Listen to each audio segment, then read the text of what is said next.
Perfect. Thank you, Blake, for coming in. All right. So, real estate market in 2022. Before we get started, what does everybody think? Does anybody have their own predictions? What are y'all thinking about this 2022 market that we're coming up on? Still pretty strong. New construction is still going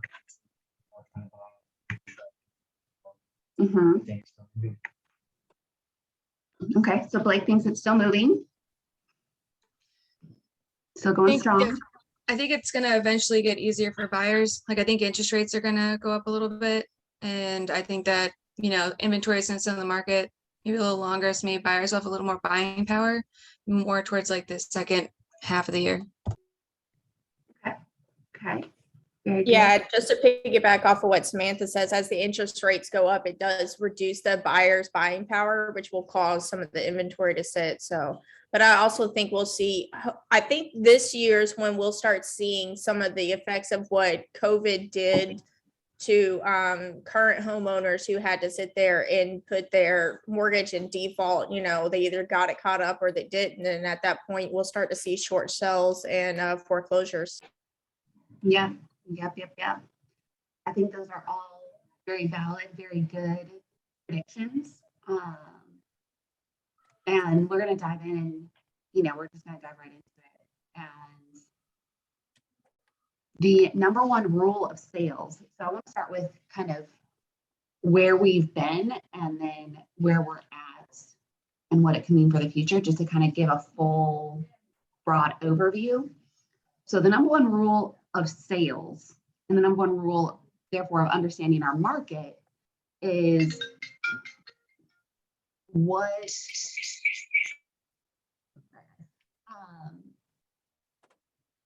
supply and demand, right? That's the number one rule of sales. It's what's always driven every single sales position, and that's what's always driven prices, is supply and demand.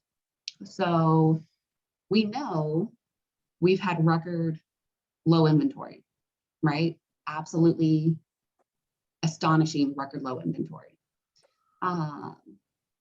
So what are some things that can create supply? Holly touched on this a little bit. Foreclosures, short sales can create some new supply.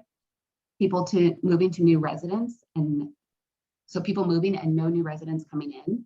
We've seen several states have record highs of people buying one-way tickets and not coming back.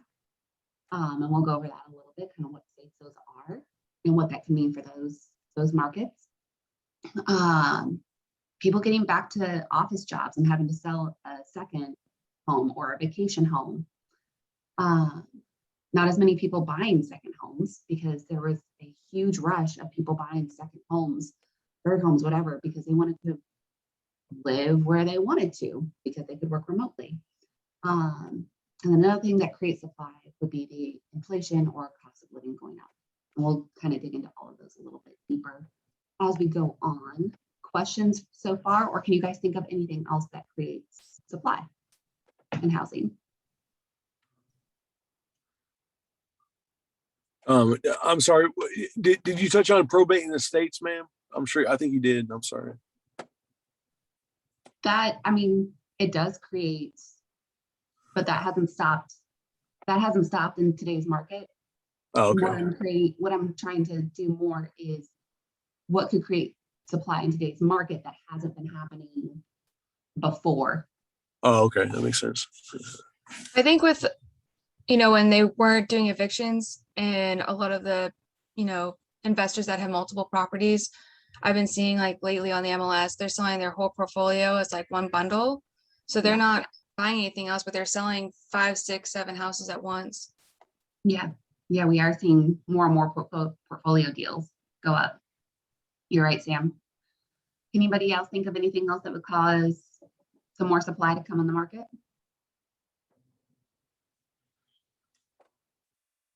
All right, we'll go on to demand, some things that create demand. Remote working, allowing the population to sprawl out where they want to live and not where it's most convenient for their work. That's been a huge thing creating demand in this area and creating demand in areas where there wasn't previous demand.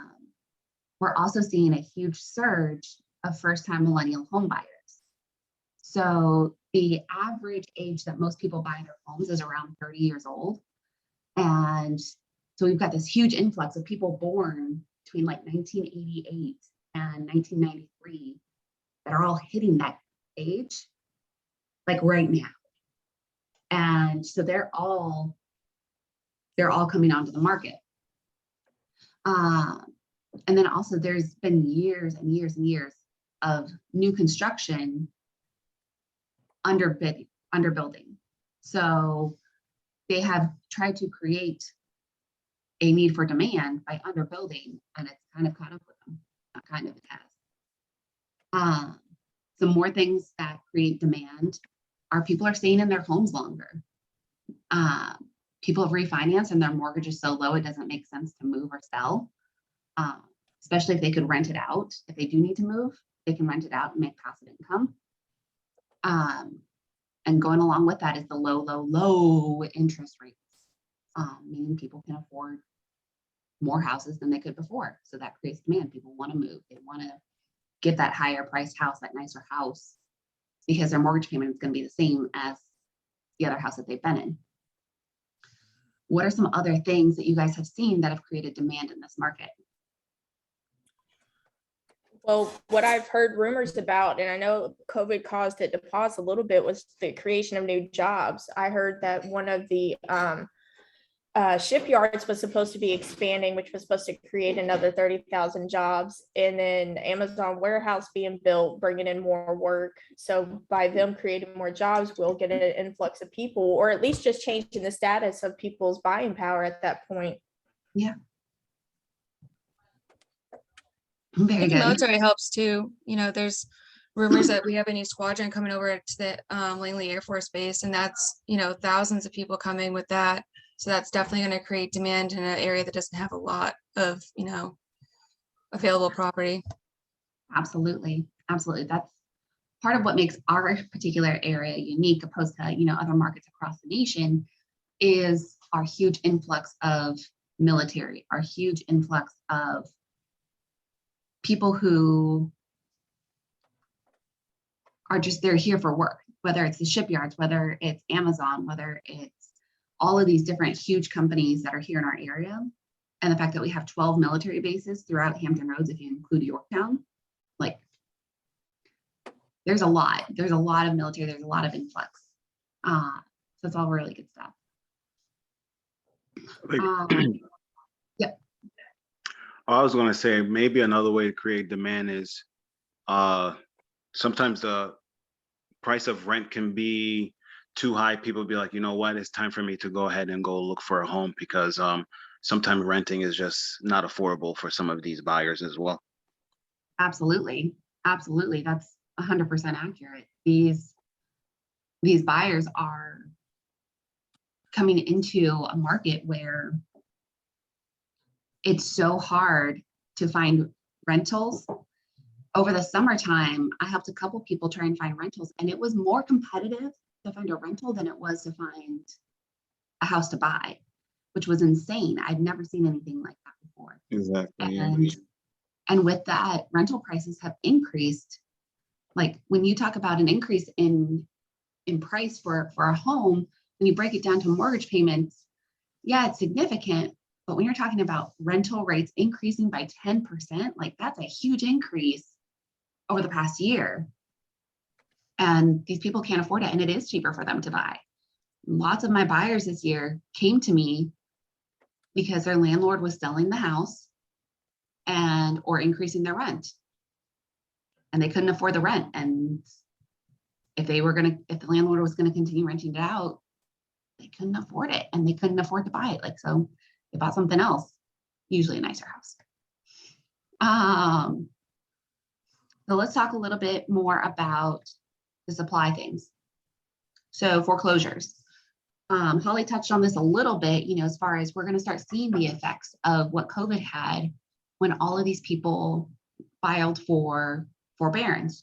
And it's really important to know it's so easy to get wrapped into the world of YouTube and all of these different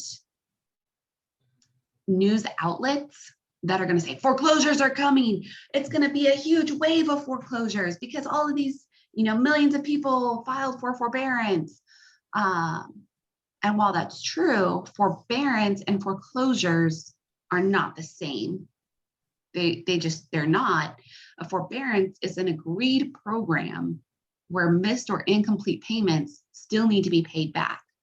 There is an agreement between the borrower and the mortgage company that amount is going to be paid back. And that's going to look different depending on how each person filed for forbearance and what that mortgage program allowed them to do. Sometimes it's a balloon payment that's due in a couple of years. Sometimes it's added on to the end of the mortgage. There's lots of different ways that they're doing this. But at the end of the day, it's an agreed upon forbearance. Foreclosure is not agreed on. Foreclosure is the borrower just not making the payments, coming up with an agreement with the bank, not doing anything, and being severely behind on the mortgage payments. And the bank either will be or has already taken possession of the home. During forbearance, the borrower still has possession of the home. During foreclosure, they do not. They are evicted. All of their stuff is either put on the curb or sometimes left in the house. As if you are agents and you've been around long enough, you've seen what a foreclosed house can look like on the inside. So that's a big difference. And I think, like Holly touched on, is we're going to start seeing some of those effects. But based on all the articles I've read, because it's important when you are reading these articles and when you are listening to these videos, listen to both sides. Listen to the people who say a wave is coming. Listen to the people who say, no, it's never going to happen, and meet somewhere in the middle, because the truth is always found in the middle. Questions for me on foreclosure versus forbearance and what that could look like? I have a question, ma'am, if it's okay. In the context of the forbearance foreclosure, because we're in a very low interest rate situation, and some people say there's a bubble that's going to burst, and some bubbles are more acidic when they burst. Do you think the combination of a lot of forbearances, a lot of foreclosures, and an inflationary market will make it really burn when the bubble does burst in a couple of years, or is that all speculation? Well, we're going to kind of talk about that as we go along, but the short answer is, if you listen to enough experts and you find, we just talked about the truth in the middle, there's not going to be a bubble burst. It's not going to be like last time. And we'll go through that a little bit later on in the presentation, but it has nothing to do with foreclosures or forbearances. Because remember, forbearance is not foreclosure. So the forbearance is not going to add any inventory to the market. Only foreclosures will, the people who don't have the. Sorry, silly question. Sorry. Holly also touched on this. I promise you didn't see the slideshow beforehand, y'all. Is short sales. So these are also things, they're not very common in today's market. Reason being is because the housing prices have increased by about 20% in our local area year over year. So a short sale is when an owner currently owes more on their current mortgage than the home is currently worth. It's very rare in today's market simply because housing prices have increased so much. So if you are a listing agent, and even if you're not, this is good information for you to know, but if you're a listing agent, you already know this, the cost to sell a home is typically around 10% as a kind of general rule of thumb, easy math. If home prices have risen 20% in the past year, people are not short selling as much simply based on that inflation rate. Generally, each case is different, and we are going to start seeing short sales happen more often as the rate of inflation kind of dies down a little bit. And we'll talk about that a little bit later on. Okay, and then potential for less shifting in populations. So as people get back into the office, as more and more jobs are created, there's going to be less Zoom towns, is what a lot of the new populations have been deemed. Places where people can go and they can work from Zoom and don't have to live near people. So this has created a huge, this has been a huge market recently where people don't want to live next to people. Amidst the pandemic, people wanted to move away from the suburbs. They wanted to move away from the urban areas where it was densely populated, and they could because they could work remotely. So there's going to be less potential for the shifting in populations. Questions for me on that? Zoom, are there any relation to, I'm sorry to talk too much, mattress communities? They used to be called mattress communities. I don't know if that's a bad word or not, but where they would they would all commute kind of thing. Is there any archaic relation to that? I have no idea what a mattress community is. I've never heard that Okay. term. A Midwestern thing. I'm sorry. Well, I'm from the Midwest, kind of ish. Oh yeah, so- you are. That's right. Indiana. Well, Illinois. I think the term in New Jersey where I lived is bedroom communities. Because Okay. where Yeah. people just come to sleep at night. Yeah. Yeah. Yeah. So I won't ask silly questions. No, not a silly question. Yeah. Bedroom Yeah. communities will not be there now because people are already in their bedrooms. Like I'm right now in my bedroom. Yeah. But it's going to be something that stays, I think, because there are going to be more hybrid opportunities where people can work remotely and in the office. But as people start getting into the office or creating more hybrid rather than just strictly from home, we're going to see less shifting in that aspect. So just to kind of give you guys an idea, we talked a little bit earlier about, okay, so what areas, what states have lost population, and what does that mean for that market, right? Because when people leave and nobody's coming back or new people aren't moving there, what does that mean? That means that there's going to be a higher supply and therefore less demand, which means that in those markets, typically you're going to see a much more evening out of prices and possibly a little drop in prices in order to meet the population where it's at. Does all that make sense? Yes, ma'am. So some of the states that have lost the most population are Louisiana. They lost 27,156. Massachusetts lost over 37,000. Illinois, mostly from the Chicago area, have lost 113,000 people. That's a significant amount for a small little state, but everybody was moving out of the heavily populated big cities. And you're going to see that as we continue on.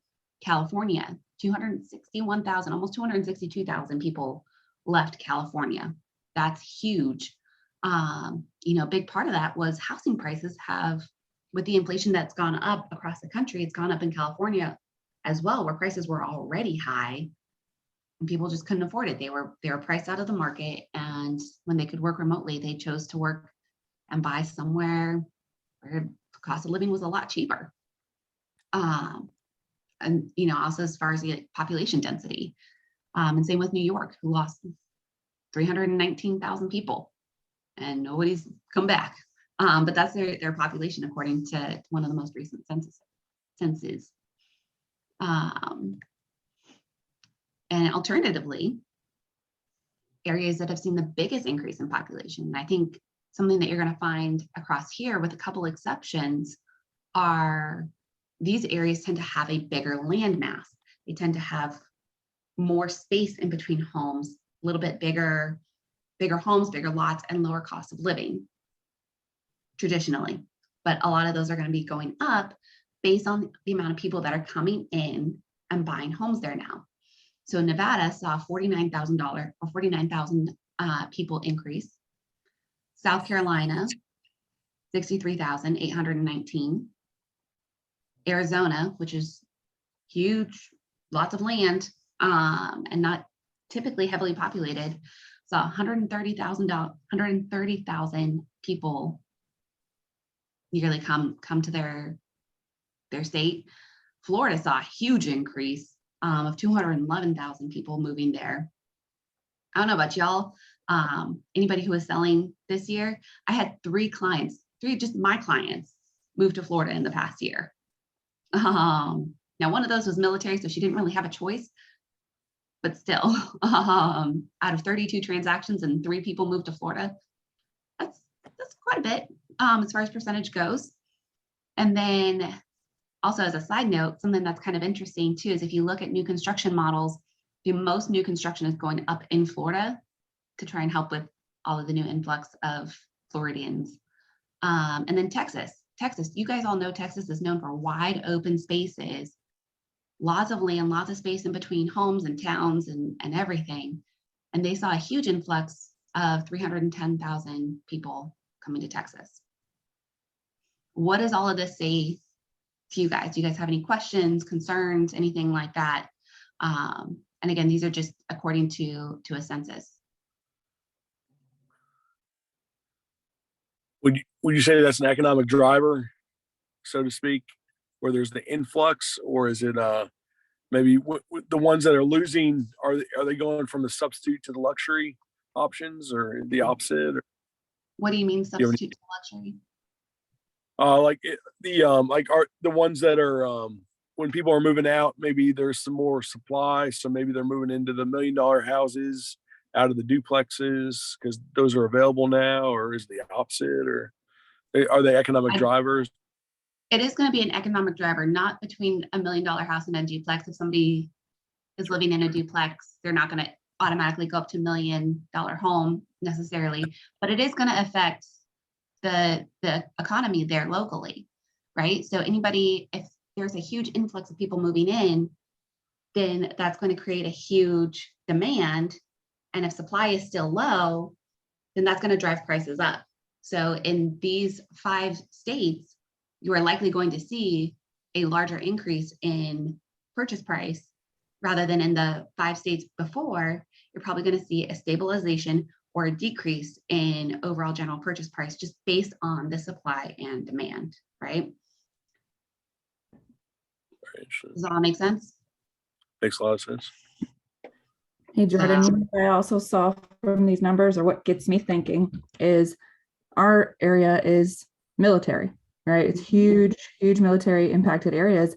And these numbers, kind of makes me think, well, are these the states, majority that's where our armed forces have been kicked out of the military due to COVID and not getting vaccinated? Are they going back home? And are these their homes? It gets me thinking of that, like how COVID has affected, everybody, in the sense of either their family members have passed away and they had to go back home and take care of what they needed to take care of, or not being vaccinated and being kicked out of the military, or whatever their situation is. And that's kind of what gets my gears going as far as like these specific areas.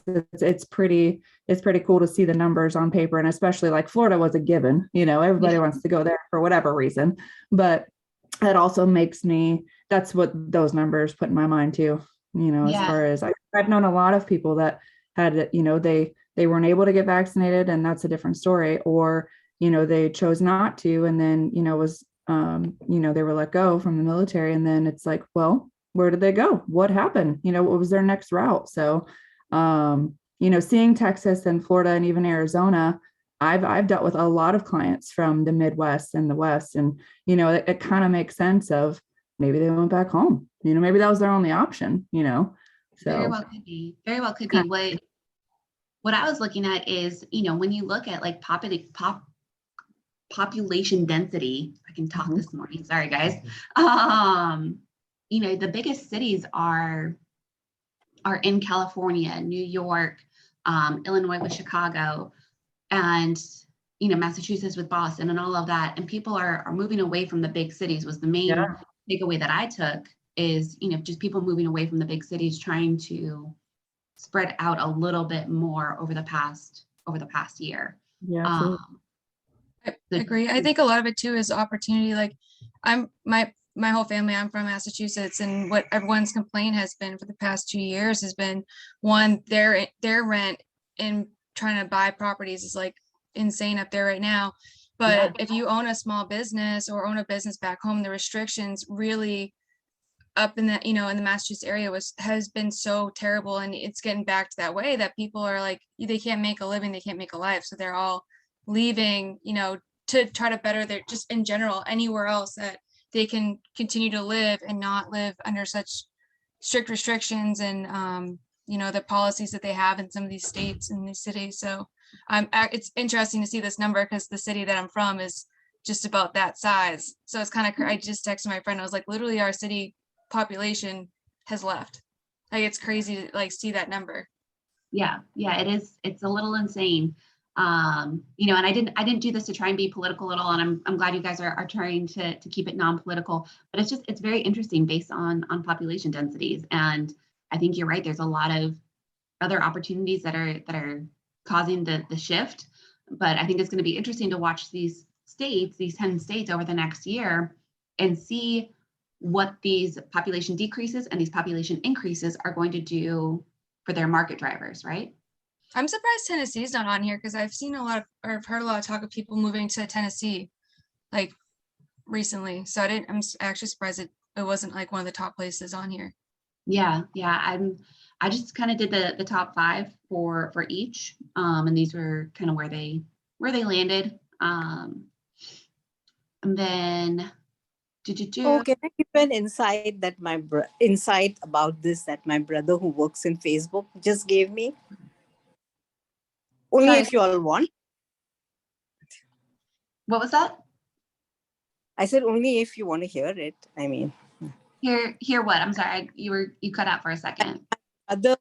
My brother works for Facebook and he just gave me an insight about this, and I can share it with you if you're interested. Sure, share away. I like a lot of interaction. Okay. So what he said was that people can work from anywhere now. So a lot of the jobs in the tech industry now, I don't know what is happening in the military, but in the tech industry, he's saying people can work from anywhere. So so they can basically they are hiring people in the Bay Area, and they could be in Chicago, they could be in New York, any of the major metro cities. So those areas, they are earning less. Like, let's say they were earning 120,000 and the Bay Area was earning 250,000. Then what is happening is they are coming they are working for the Bay Area companies for a lesser pay. So now the other companies who are let's say in Chicago or New York, they have to come up. So what he's trying to say is now the salaries are trying to meet up. Like there's not going to be a huge difference between Bay Area. Like they are earning 250 and they're only earning 120,000. So you're going to see like a equalizer. And that's why a lot of people are leaving from areas which are expensive, because the companies are just hiring people from cheaper areas. And the cheaper areas have to pay much more to their employees right now if they want to retain them. And they're having a huge balance where Facebook used to kill their people. So their turnover used to be very fast, very fast, because youngsters, they want a work-life balance. So that is what is happening. People are moving out for work-life balance. Yeah, and that could be part of it too.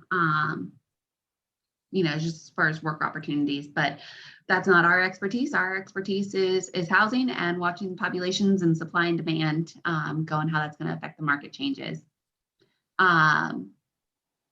So I don't know why this cut out on here, but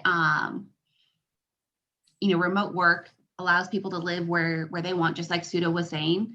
It also allows population to spread out, encourages the building of new homes in otherwise rural areas, which we've seen quite a bit, and creates more demand in places where there's not traditionally been before. So a lot of that, we just chatted about, which is great. I mentioned earlier the influx of millennial buyers. So there has been a huge boom of first-time millennial home buyers have hit the market starting in 2020, and it's continued as people become more financially sound. So millennials statistically have stayed at home longer than previous generations, allowing them to save significantly. Now, depending on the market that you are in, some markets have seen less first-time home buyers than ever before, because the only way that people can afford a house there and afford all of the down payment and everything like that is if they have a house currently and sell it, get the profit, be able to put into a new home. But some markets, like our market in particular, we've seen a huge influx of first-time home buyers. And there's actually a good quote that I have here that I got from fortune.com that neither Zillow nor Goldman Sachs foresees the demographic wave of first-time millennial home buyers letting up. We're in the midst of a 5-year period between 2019 and 2023, in which the 5 largest millennial birth years between 89 and 93 are hitting the all-important first-time home buying age of 30. According to forecasts, there won't be enough homes to satisfy all of that demand next year. So if you again, take it with a grain of salt until you do your own research. But from the research I've done, I have found this to be true where there's, yeah. So I don't know if y'all heard that, but Blake said his last 2 buyers were millennial first-time home buyers. But even though new construction is starting to build more, it's still not keeping up with the demand. The supply is still going to be short. Demand is still going to be high. So there's still going to be a little bit of a shift, just maybe not as much. Questions or comments on millennial first-time home buyers? I have a quick question, ma'am. In terms of millennial home buyers and gentrification, it's something we deal with sometimes, not in this area too much, but I mean, as more, they say all the nurses will have to move out because the doctors can only afford it. All unfair. I don't want to break any fair housing laws by saying that. It's just, how do you think the millennial buyers will impact gentrification in this area? I don't understand the question. Gentrification won't have an effect on that. Gentrification is different, and it's a different conversation. Millennial home buying is going to continue. So it all comes back to supply and demand, right? So millennial home buyers are going to continue to create a demand, which means the supply is going to go up, which means that home prices are going to continue to rise. Okay. As far as gentrification, that goes into specific neighborhoods, and that's not what we're talking about. We're talking about the general market. So you think the elasticity of the supply and demand will, and what I mean by that is the timeliness of it will stay the same, or do you think it'll accelerate? As you think this trend is just going to keep it accelerating? The millennial home buyers will buy more and more every year, or is it kind of they're going to be an equal to these? So there's a lot that goes into that, right? So most new construction homes take 3 to 6 months to build. 2021 saw a huge influx of the start of new construction homes, and a lot of those homes are going to be finishing up in 2022. So that's going to help with some of the supply, but not fully, and they still need a lot of work to do. And then Blake actually just said the next point, or it's a point down a little bit ways, but about interest rates. So we'll talk about that in a little bit as well. So for years and years, builders have been underbuilding up until 2019. And then they were like, oh, dang, we created a huge demand for housing. And now we really need to do housing. And now, since, over the past year, they've been fighting with supply chain issues as well. And that's actually been a couple years now, because I had one that I sold in 2020 that was over 3 months delayed based on supply chain after the pandemic. So when 4 months. 4 months, Yeah. it's tough. And builders who were anticipating being able to quickly build all of these homes now, like that was their plan 5 years ago, have just kind of been struck with this pandemic and these supply chains and are not able to keep up with what their plan had been.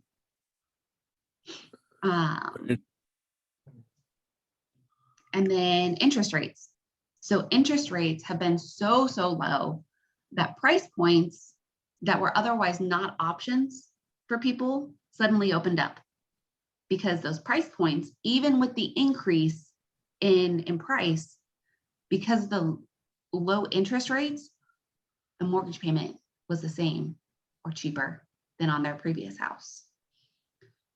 Suddenly owning a home was not only cheaper than rent, it was significantly cheaper. Suddenly the average rent of $1,500 increased, and it's now closer to $2,000. So throughout the area, it's insane. But interest rates are expected to rise in 2022.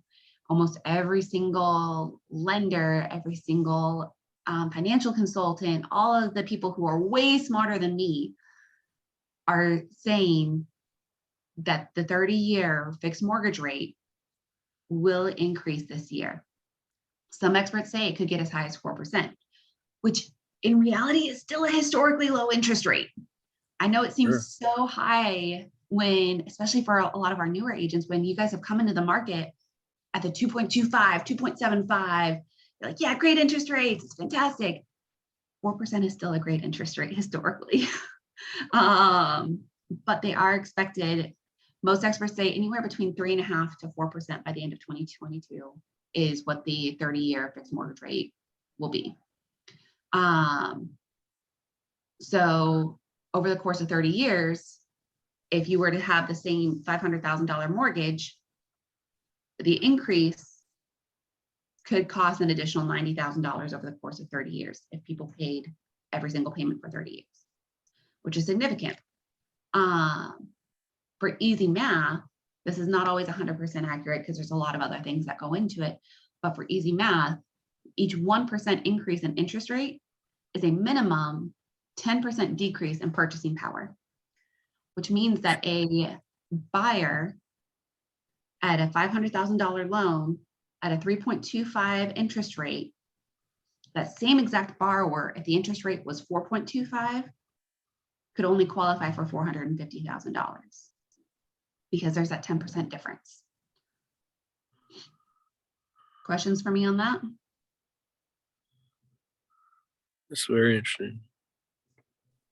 So, that's something to keep in mind too with your buyers as they're going through and like, well, should I buy in 2022? I'm waiting for the crash. I'm waiting for prices to go down. Don't wait for prices to go down, because as you wait for prices to potentially go down, it's not a guaranteed because of the supply and demand. Don't wait for the prices to maybe go down, because there's almost a guarantee that interest rates will go up. And then the house that you could have bought at the beginning of the year, you may not be able to buy at the end of the year. Make sense? Yes, ma'am. All right. What about price Hey, increases? Pat, okay, can I ask you something? Because that makes perfect sense to me. But I think I think we're only 4 of us, but you took something on foreclosures and you were saying there are going to be a lot of foreclosures coming. Is there an update on that right now? So right now, after the eviction and all that moratorium ended, people were not allowed to be kicked out of their home, and the foreclosure processes started until January. So we haven't seen the effects of what that's going to be. We will start seeing it this year, but we're not going to see the full effects until probably well into next year, like 2023, because it's just going to be starting in 2022 as far as the foreclosures go. So Kara touched on this a little bit, and I think somebody else touched on it as well, but the history of our area, and this is good information. I've said this before, but I'm going to say it again, because this is good information to give to your buyers who might be scared to buy today in today's market. They're like, oh, prices are so high, all of these different things. I should be scared to buy a house in Hampton Roads, all of these different things. I don't want to buy a house at the top of the market. All the things that we all hear all the time. So part of our job as agents is to educate our clients, right? And that means that we need to be educated ourselves. So during the last crash, our area in particular experienced less downfall than others across the country.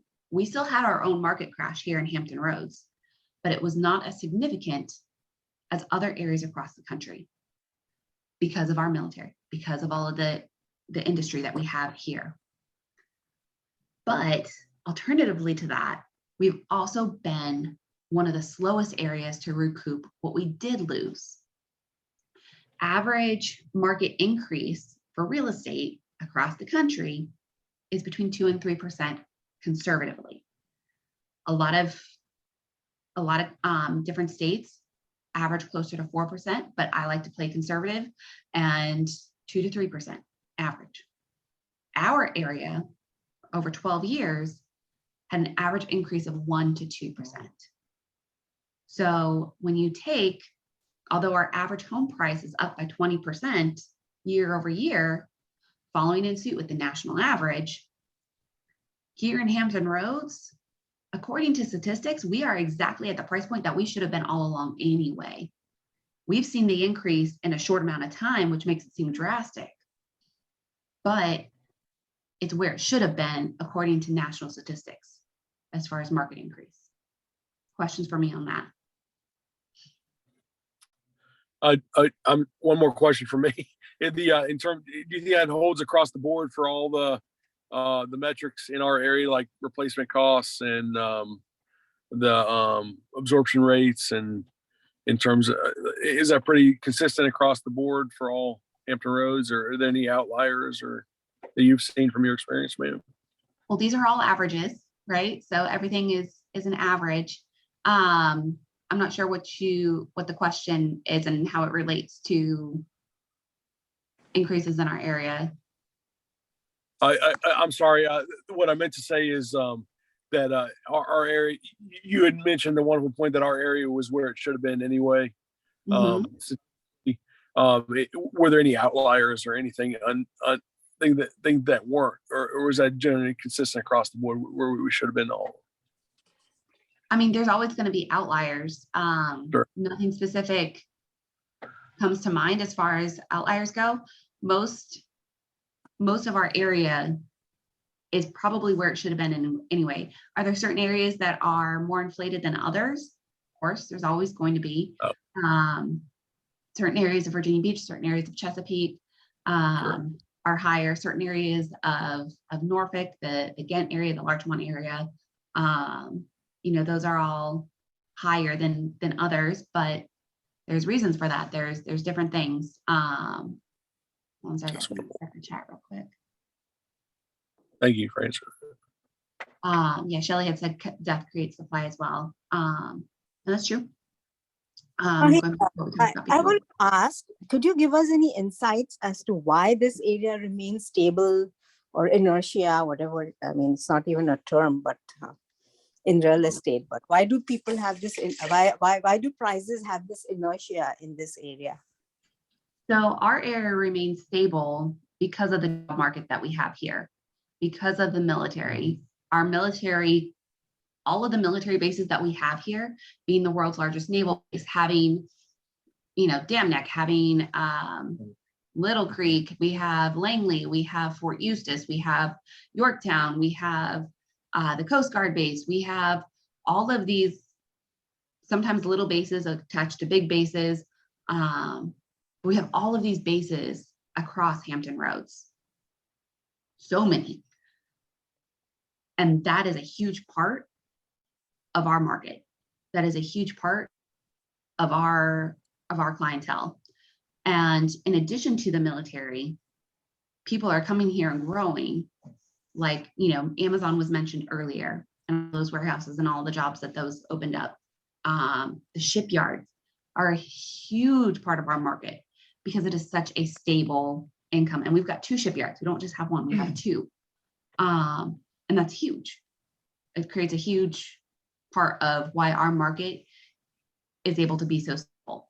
But it also creates why our market was so slow to increase as far as market averages, because it's military, because it's shipyard, all of those are set base pay. So all of those people were getting the same amount of pay, and that wasn't increasing nearly as much as it has recently when people are trying to keep retention. Does that make sense? Oh, I absolutely. That's why we are here. And my husband always says that this is a non-growth area. This is like, that's why he has trouble attracting talent here, because so he always says that to it. So I mean, you're saying the exact point, like, but also another point I want to make is whatever military people I meet here, they're not happy here. Why is that?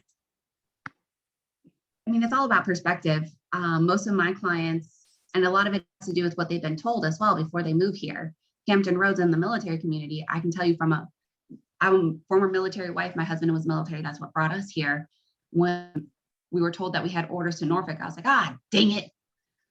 Don't want to go to Norfolk. I was so upset because of everything that I had been told.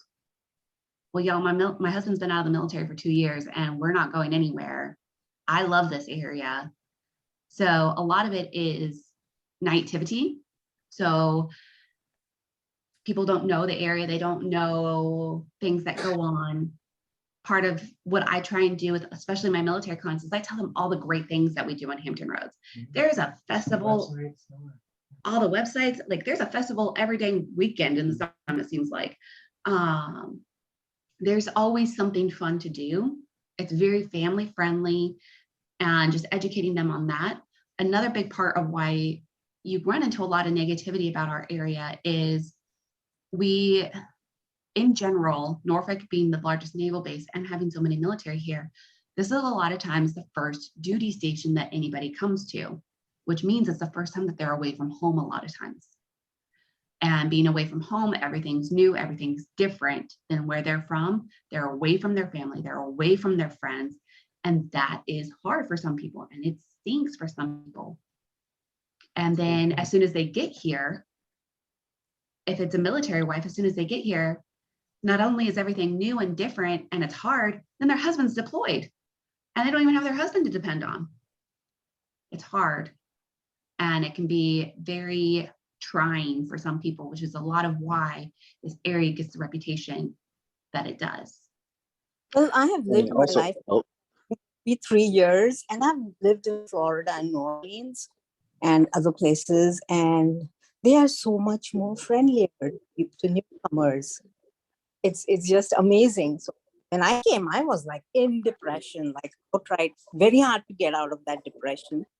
And I just think this area needs, I don't know. Well, it's also a cultural thing, right?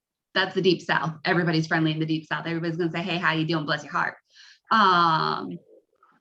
You know, the areas that you were talking about.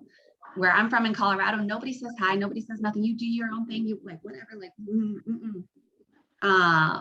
I think a lot of people have to remember that this area is a very concentrated area of a lot of different people, because we do have so many different military bases and stuff like that. So it's not necessarily that we are unfriendly. It's just a lot of clash of culture, clash of what people are used to. Like I am from Texas, and the South is definitely the truth. Like everybody says hi, everybody waves.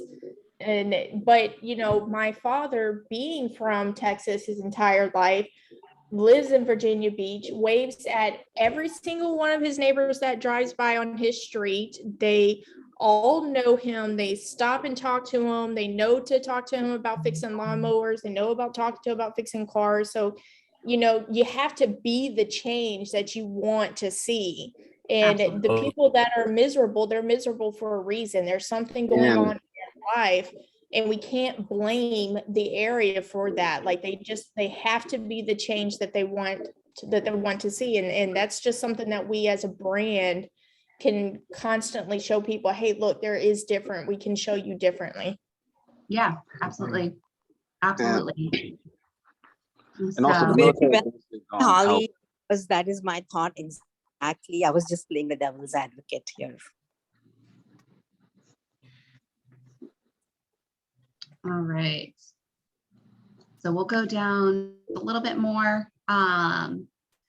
So another quote from Danielle Hale of Realtor.com, chief economist. We expect a whirlwind in 2022 for the housing market. Home sales are expected to increase another 6.6%, and home prices, and again, this is nationwide, right? So this is not local here. Home prices to rise another 2.9% on top of the 2022 or 2021 highs. A gradual uptick in mortgage rates will make affordability a top consideration for home buyers, especially the 45 million millennials aged 26 to 35. Again, guys, this is multiple people saying this now. Prime first-time home buyer age. Demand from these young households will keep the market competitive and fast-paced, despite a small uptick in housing inventory as builders continue to ramp up production, increasing single-family starts by 5% in 2022. So multiple people now, multiple sources. So something, again, that, you know, we've talked about this before, and I'm going to touch on this really quickly because we are running out of time, is what makes this market different than the last housing crash market, because that's what everybody keeps saying, right? When's the market going to crash? When's the market going to crash? Truth is it's probably not. We're not going to see a crash. We will probably see a leveling out, maybe a little bit of an evening in home prices and home sales, but we're not going to see a crash like we are. Biggest difference is going to be based on what we've been talking about this whole time, supply and demand. So sign of a stable, even market, so both a buyer's and seller's market, is having 6 months worth of inventory currently for sale and available. Anything less than 6 months worth of inventory is a seller's market. Anything more than 6 months worth of inventory is a buyer's market. Make sense? Makes a lot of sense. What's that? I'm sorry, it makes a lot of sense. Oh, sorry, go ahead. Anything less than 6 months inventory is sellers. Anything more than 6 months worth of inventory is a buyer's market. So in 06, 07, 08, the big years that everybody talks about, there was actually closer to 8 to 9 months worth of inventory on the market. It was a crazy market. Everybody was paying all of these, top dollar prices, but they were not chasing the homes as much as they were chasing the loan products that seemed too good to be true. Ninja. And they were. Today's market, we fluctuate. I saw it as low as 3 weeks worth of inventory, not months, weeks. There's true supply and demand here, which is why the market is not going to crash. Lending restrictions are still in place and are still very stringent. Buyers also have more cash. In 06, 07, 08, buyers were coming to the table with nothing, not just VA buyers. Buyers across the table were coming with nothing, with these balloon payments and all these things that people didn't understand, but they just didn't have to pay to buy a house. Buyers have more cash now. I've never seen buyers be able to cover their closing costs as much as I have the past 2 years. I was one of those people where in 2019, I was like, I am never going to write an offer that doesn't include closing cost assistance from the seller, because my buyers always need closing cost assistance. And if you would have told me the offers that I've written this year in 2019, I wouldn't have believed you. Would not have believed you. So they have cash, which means that they have more skin in the game, which also means that they are better buyers. They are more qualified. They have skin in the game. Everything about them is better and stronger today than it was in 06, 07, 08, especially with the lending guidelines still in place that we have. Questions for me on that? So just to wrap us all up, what does it mean for 2022? Brief summary is overall housing prices are going to continue to rise, just probably not as much. Overall home sales will continue to rise, just probably not as much. Increasing mortgage rates will help keep pricing at bay. Millennials will continue to buy property and will continue to keep the demand high. Supply will still remain low and inventory will start increasing slowly. So is there going to be a crash in 2022? Probably not, just based on all of these statistics and numbers. Each housing market is going to be a little bit different, but here in Houston Roads, I think we're going to start to see a little bit of a settling down but it's still going to be, I think we're still in for a whirlwind and a crazy ride this year. Any last questions or anything like that before we close out? Do you think the market will ever fall out like it did in '84 again? I don't know about 84. I don't know about that market. I haven't done research on that market. Yeah, wonderful lesson. Thank you very much, ma'am. Anybody else have any closing thoughts? Very good insight, my love. You did great. All right. Well, next month we will be having somebody come in and give us a little insight on what she does in the market and what she does with real estate agents and how she can help build your business better. So tune in next month for the next industry insights. See Yay. y'all Thank you, later. Jordan. Thank Bye. you, Jordan. That was awesome. Bye, everybody. Bye.